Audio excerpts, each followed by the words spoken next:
going to talk about strategies on how to prepare some of the items you got in your winter food box, starting with the leafy greens. So I will say, before you get started, you want to just make sure that you can inspect and clean all of the items that you receive in your food box. And this is just to make sure that what you're putting into your meals and into your dishes is crispy, clean, and it continues to be fresh and healthy. So right here, what I just washed was our Swiss chard. And what we're going to do today with the Swiss chard is saute it. I like to saute these leafy greens like this with a bit of olive oil or some type of seasoning, as it keeps it flavorful, but also offers you many different options to put this into either a pasta or soups or whatever you choose to do with it. Next, we've got our collards. Again, we're just going to wash these very carefully, and what we're going to do with the collards is braise them.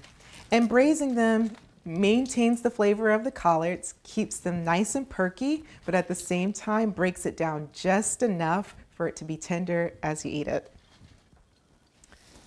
All right, and now we've got our curly kale. Again, we're just going to clean this just a bit. And with the curly kale, I'm going to show you how to prepare this into a fresh salad. So not all of your leafy greens have to be cooked, but there are some options for eating it raw, and it's just as delicious. All right, so now we're getting ready to prepare our sauteed Swiss chard. As you can see, it's really colorful, and this is going to look nice inside of the pan.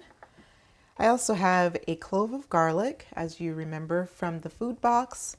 We've got some chopped onions, extra virgin olive oil, some fresh seasoning and herbs right here, and a little bit of lemon juice. And I'm going to show you how all of this marries together for this dish. Take off the ends right here and just go into chopping it. If you like bigger slices of garlic, you can chop it like that, or if you like. And now we're going to go into chopping our clean and inspected Swiss chard. And it's okay that it has a little water on it. That's actually going to be really good for the pan. And I know you're thinking, you know, oh, what if it wilts? But it's actually going to be nice and flavorful. So you're just going to gently slice this chard. Now, we're ready to go into the pan. And one thing that you want to do is set your skillet, get a nice medium-sized skillet and set it to medium. And then you're going to increase that temperature once you prepare to put in your ingredients. But now we're going to go into adding a little bit of this extra virgin olive oil, not too much, just a little bit. And another thing that I like to add first is some of our herbs, and this really just kind of enhances the flavor. And next, we're going to add our chard. Oh yeah. You're immediately going to open up all of those flavors. And I want to add that Swiss chard, even though it has the texture of something like spinach, it's actually going to have a flavor that's very similar to beets. They're actually in the same family. And then next we're going to add our garlic. Oh man, it's smelling delicious already. And then we're going to add a little bit of onions. And all of these things break down and start to cook at the same time, and they cook at the same rate. So, oh yeah.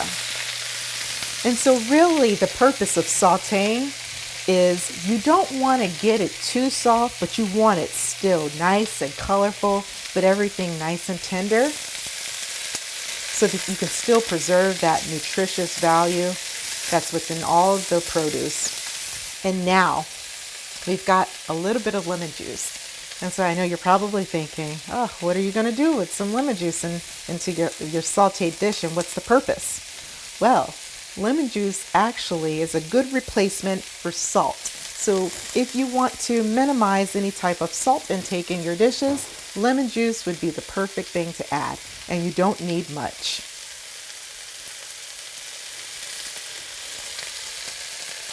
And all of your flavors are coming out. Oh man, this smells delicious.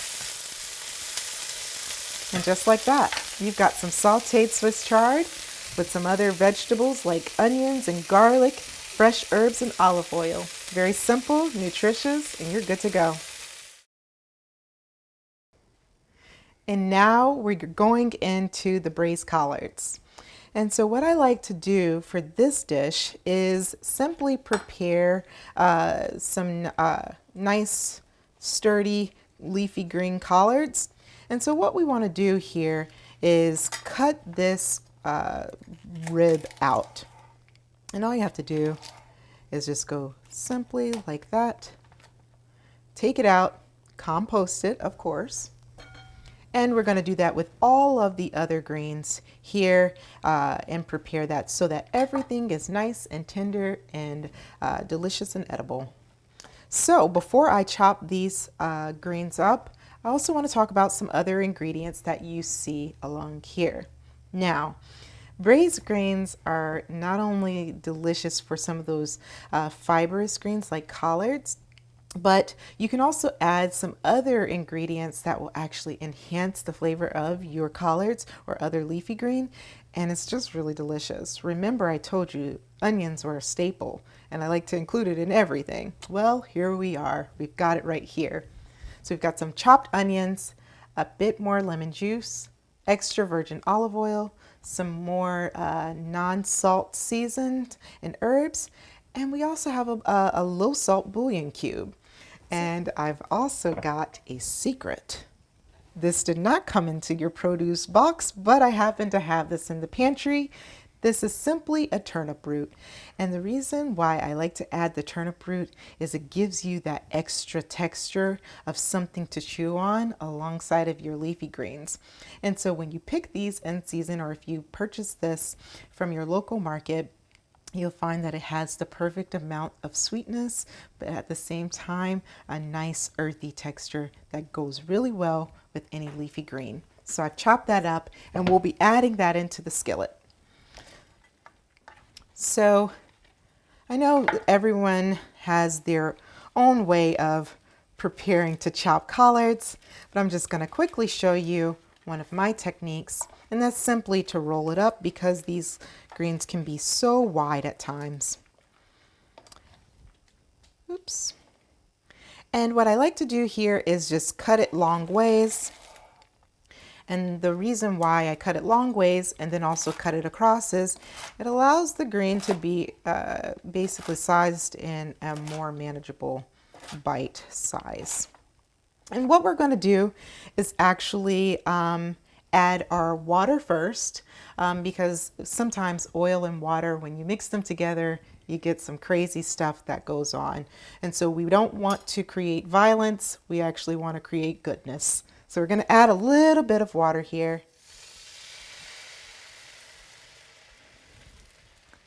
There we go.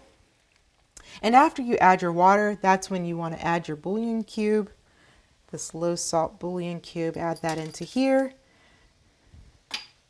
And you can take your spoon. You see this already starting to melt in the water. It's creating all of that flavor. All right, and now we add the other ingredients, and this is going to be absolutely spectacular. And these greens with the collards being picked in season, they're going to have their flavors enhanced by this bouillon cube. So we're going to add that into here. And then we're going to add in our onions.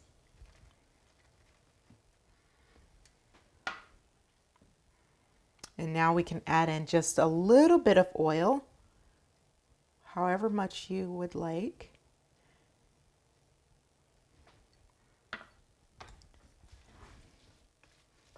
Just mix this in just a bit.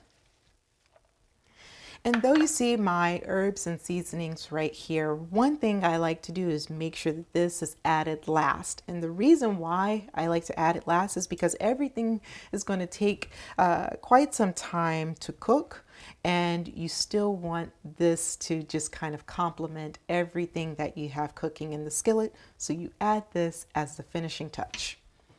And next we're going to add in our turnip roots, and that's going to cook down right along with everything else. And you're going to allow this to cook for about, 15 or 20 minutes. And I actually have a cover, and voila, you are good to go. For this next strategy, we are actually going to be preparing kale salad. So as you can see, we've got our curly kale here. And what's interesting about kale is that even though it's slightly fibrous a bit, we're going to actually take this portion, this rib portion and the back of the kale out so that it becomes a little more easier to eat. So it doesn't take very long. Just cut the rib out and toss it here. And so now we're just going to chop the kale. And this is a fairly short leafy green, so you can place this in a bowl. And if you find that your kale is a bit too tough to eat, you can actually do a really cool technique that I enjoy, which is massaging the kale with some oil and some herbs. And what that does is actually makes it a bit more tender to the bite, and it also brings in a bunch of the flavors from your seasonings and your oils into the leafy green for a delicious salad. So I'm going to show you very quickly exactly what I mean by massaging it. You're going to just add a little bit of oil, whatever your preference is. Add some herb seasoning, and for this case, this is a no salt herb blend. And you're just going to go in just like this, gently rub the kale so that you're getting all of those flavors inside of the leaf. And after massaging it, to add a bit of zest on top of this, I like to add a splash of lemon juice. Just like that. And you can just toss it just like that, and you're good to go. Now, kale serves as a great base for other ingredients, and I just happen to have a pepper on hand and some purple cabbage, which I like to add to salads. So whatever it is that you choose and whatever it is that you like in your salads, you can also add it to your kale. But that's it. Very simple.